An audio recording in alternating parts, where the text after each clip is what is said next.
Hey everybody, Steven here, and today I'm doing an unboxing slash review for the ROCCAT ELO 7.1 Air wireless headset. I'm excited to try this out. This is normally $100. I got mine on sale for $89, and this is actually going to round out the ROCCAT peripherals that I have. Now, I've switched back to Logitech right now, but I'm going to get the Vulcan 121 back out for the keyboard, and then I have the KAIN 200 wireless mouse. And I'm really curious to try this out because the AMO intelligent lighting system that they have, the more you have kind of their different peripherals, the better it's supposed to get. So I'm curious to see how that actually works. But we're gonna get this thing unboxed, then I'm gonna spend about a week with it, and then I'll do the review, and I'll actually use the microphone to do all of the voiceover with that, so you guys get to hear what this sounds like. Let's talk about the box really quick though. I think the box is a very good, slim, minimal design. It's got a lot going on with it, but I do like their boxes. And so on the back here, we're going to cover some of this stuff, but on the top, I do want to cover this because I did notice this when I was just kind of looking at all the different stuff that they have on here. So we have the AMO intelligent lighting, mic monitoring technology, and then it's the Prospects glasses friendly headset here. So if you have glasses, this is supposed to fit really well with that. I like to see that. And then superhuman hearing, and these are all different trademarks. So I guess this is kind of tech that they've put into the design with this.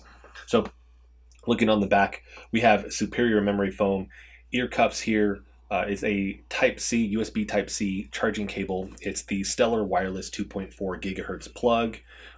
It actually has the on-ear audio controls with this. It is a detachable mic. I like that because I don't always use the microphone, so I do like that you can detach it.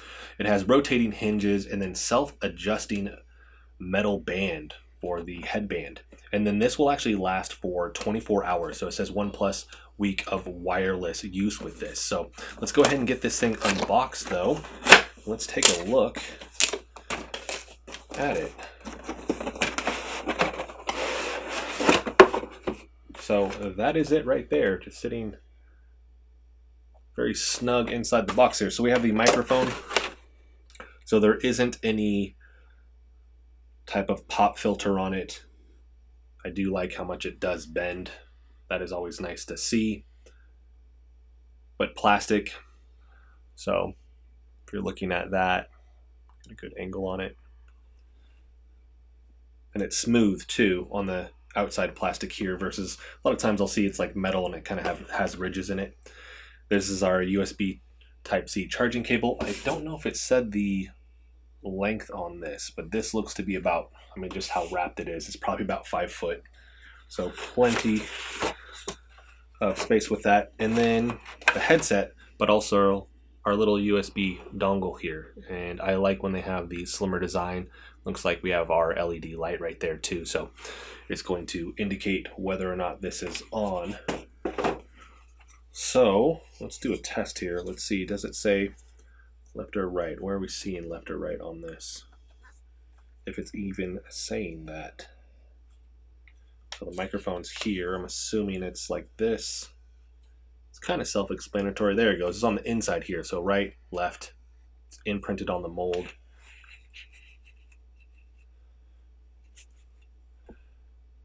Nice fit. I like the top band.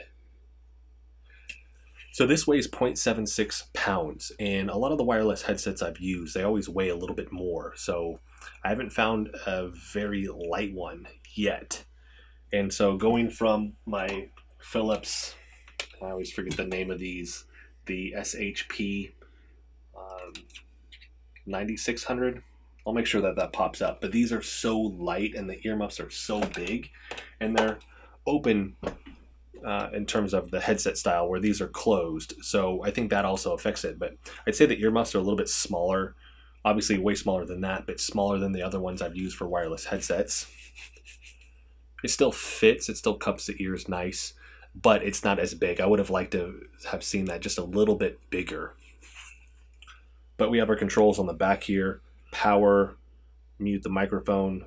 Oh, and then we have the monitoring here, or no, I'm assuming that's microphone volume and then your actual headset volume, charging port on the bottom. And I'm going to make sure that a lot of really good B-roll shows up on that so you guys aren't looking at that. but it seems like we have these wires here. I don't know if that's, it looks like there's lights on top. So this will illuminate on both sides, but is this the adjusting? That's what it is. Okay, so you see here and you push up and that adjusts. That makes a huge difference. I mean, just trying this on, compared to the other ones that I've used, I don't like a lot of pressure on my head or the top of my head. Now it still feels like there's a decent amount of pressure pushing in, but up top, very minimal. If it's too much on top, that's where I can get headaches. Okay, so you don't ever even have to adjust. There's nothing to adjust here. Literally is just in this. That's interesting. The only downside to that is, like with my Philips here, I actually make it a little bit bigger. Not only is that lighter, but as I mentioned, I don't like a lot of pressure on my head. I actually have it so it kind of sits just a little bit higher than my head, so that's really not touching me at all in that regard. But this one, you can't make that adjustment. Interesting design, though. All right. And then, of course, we have our microphone that we will attach right here. Get that attached. And yeah, you can bend that quite easily, right? Obviously, you don't want it too close because then you're going to get that popping, right? But I like that. And then we have our starter guide, warranty information right here. Well, and this should be very, very straightforward with getting this set up. Simply plugging it in, and it's already blinking, so it should be good to go. Usually these come charged up. There it goes. Just beeped up for me. Actually beeped up on this side and then down on this side. There we go. So I'm now going to spend about a week, like I said, with this. We're going to cut ahead. I'm going to have a bunch of B-roll showcasing different angles on this, me playing games, things like that. And then I'll talk about not only the specs again, because I'm going to cover that just to get a good, clean run through on it, but then I'm going to talk about the things that I like about this headset, the things that I don't like about this headset, and then I'll wrap everything up. So let's go ahead and cut ahead.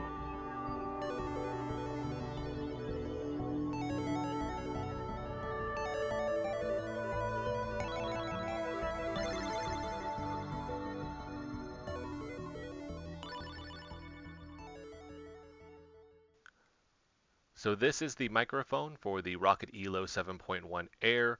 I'm going to be doing the rest of the video with this microphone so you guys can hear what this sounds like. And to be honest, it's not half bad. But let's go ahead and get into the specs. The ROCCAT ELO 7.1 Air wireless headset features a direct wireless connection via USB-A transmitter with a 2.4 gigahertz transmitter frequency response with a rechargeable battery they say will last 24 hours. From my experience, this is with the lights turned off, as it will drop to 15 hours with the lights on full brightness. And mine actually jumped up to 27 hours with the lights turned off, so I think you actually may get a little bit more time with this. The headset has a removable microphone, and the audio controls are on the left side, which includes the power button, master volume wheel, mic mute, and mic monitor wheel. The headband is a leatherette with foam cushioning, and the over-the-ear cushions are memory foam with a pleather type material. The headset weighs 345 grams, or roughly 0.76 pounds, and the charging cable is 2 meters long, or 6.5 feet. Moving on to the lighting here, the first option you have is the AIMO Intelligent Lighting System. This is specific to ROCCAT's peripherals, but let's go ahead and look at what they actually define this as. So looking at the middle paragraph here, this says AIMO Enhanced Gaming Peripherals are built around a learning lighting experience, adapting to your play the more you use them and becoming more dynamic and nuanced as AIMO products combine. AIMO complements the owner's needs intuitively, dazzling when desired, and taking a backseat when gamers do what they do best, game. To me, this actually looks like a combo of like breathing and a color cycle, and that's really what I've seen out of all the peripherals. And then when you have them together, it actually spans across all of them. So this works as one complete lighting system versus the individual products. Next we have color cycle, which you get to choose the individual colors for. You also can change the brightness or the speed. After that, we have fully lit, which you get to choose the color, and then you can change the brightness level. Next, we have heartbeat, and with that, you can change the color, the brightness, and then you can change the speed as well. After that, we have breathing, which is very similar to heartbeat, but you can change the color, the brightness, and the speed also. And lastly, we have blinking, which not sure who would use this, but it is there. For this, you can choose the color, the brightness, and then the speed also. So now that I've covered the specs, let's get into the things that I like about this headset. The big draw will be the 7.1 surround sound, and I personally think it sounds great, and the Swarm software lets you customize this with different EQ presets or custom profiles, as well as enabling voice clarity, audio clarity, or bass EQ. I've personally been using FPS and racing presets. The FPS strikes a good middle ground, while the racing has high bass, which goes great with music. You have a balance or clarity option also for the 7.1 surround sound, and switching back between surround sound and stereo is a breeze. This is the best customization for a headset I've used, and it's been fun to tinker with to get the perfect sound out of my games. It also works well with movies and music, which I've had fun with making adjustments to also. The superhuman hearing helps with audio clarity also, which is trademarked by Turtle Beach. The write-up on their website says the following: activate Turtle Beach's exclusive superhuman hearing sound setting on specifically equipped Turtle Beach headsets and gain the advantage by being able to hear subtle yet game-changing sounds you might otherwise miss. Enemy footsteps sneaking up for the stealth kill, other players reloading their weapon just before an ambush, and enemy vehicles off in the distance approaching with reinforcements are vital pieces of audio-based intelligence informing split-second life-or-death decisions that elevate great gamers above everybody else. When you have a Turtle Beach gaming headset with superhuman hearing, you not only have phenomenal audio, you have a competitive edge. Hear everything, defeat everyone. That is a gnarly write-up, definitely hyping up this and gearing a lot of verbiage towards gamers. But essentially what it really sounds like is that you're getting a really good boost in treble. So you can definitely tell it makes a difference, more specifically with FPS games and other competitive online multiplayer games, but really when you play it with other games, it just doesn't help the audio out. So if you're doing role-playing games or maybe a real-time strategy game or something like that, it's just not going to pair as well with that, but luckily you can turn it off if you want to. Next, the mic monitoring is a nice touch, and I haven't had that with other wireless headsets I've used. And this provides a quick way to adjust the mic settings before you jump into voice chat or record videos.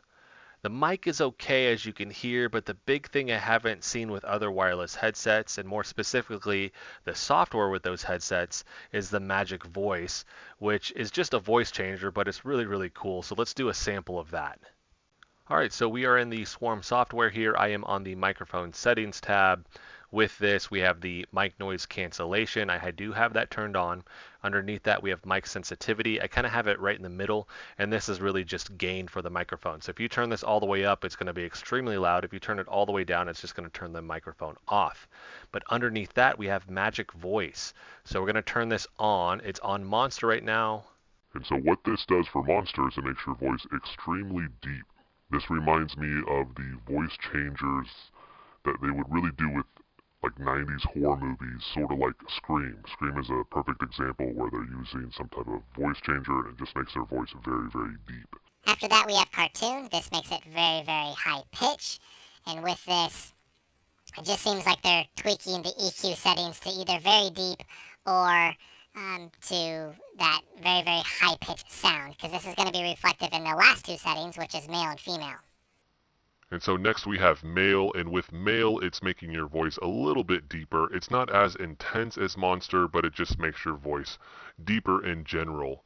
And then after that we have female.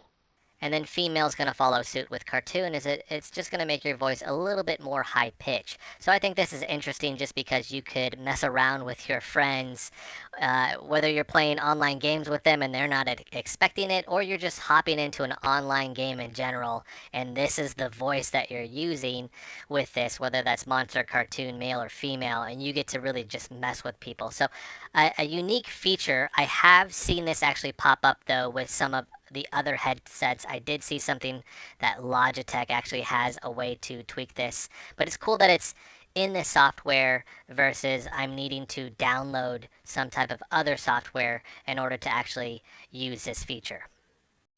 And to finish this out, I think this fits with their peripheral lineup. And once I was using this with the KAIN 200 and Vulcan 121, it just felt right, both from a performance standpoint and the aesthetics as well. So these all look very good together. The headset is a mixture of matte plastic, which you actually find on the KAIN 200 mouse, and then there's a little bit of metal, which matches with the Vulcan 121 keyboard, which has more of a stainless steel look. It's not the same material there, but the metal and the plastic just kind of fits with both the metal looking finish that you have on the keyboard and the more plastic looking finish that you have on the KAIN 200. So now that I've covered everything I like about the headset, let's get into the things that I don't like.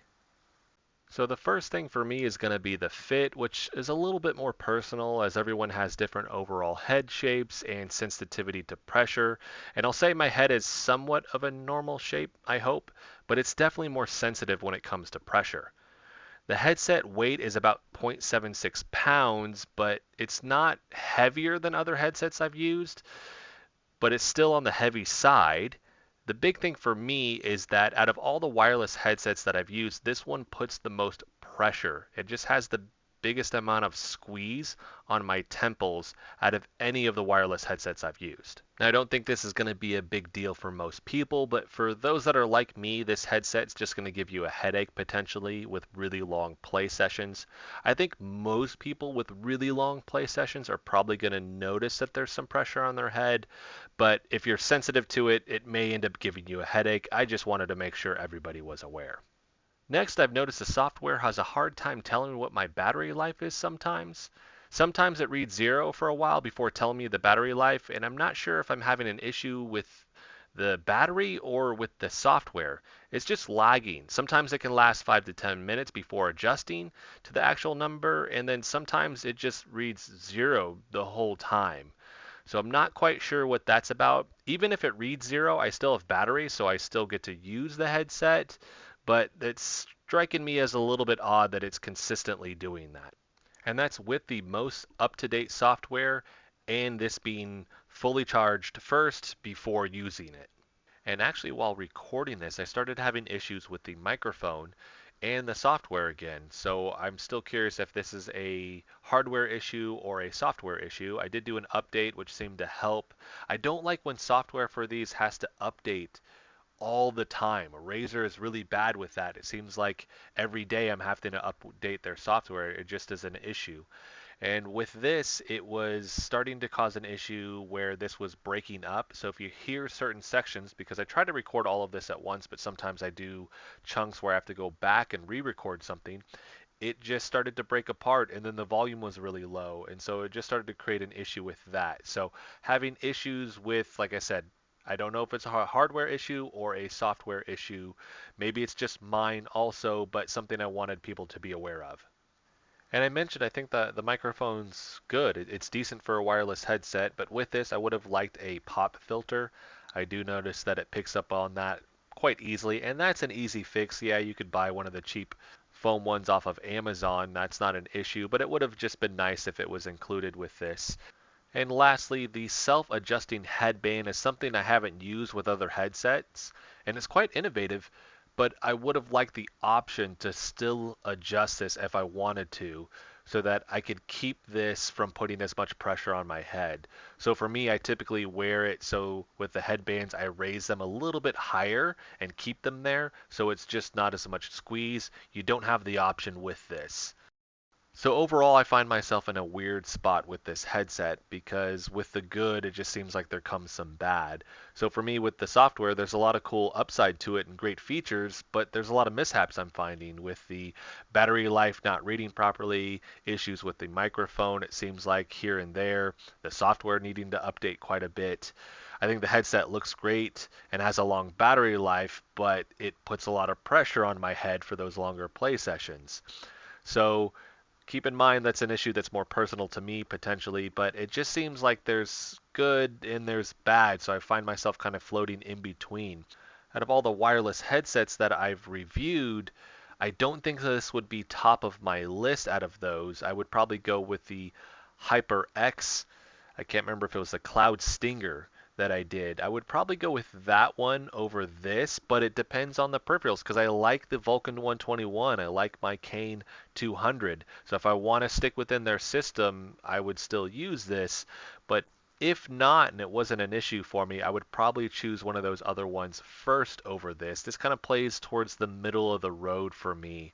So hopefully this video helps you with making your purchasing decision.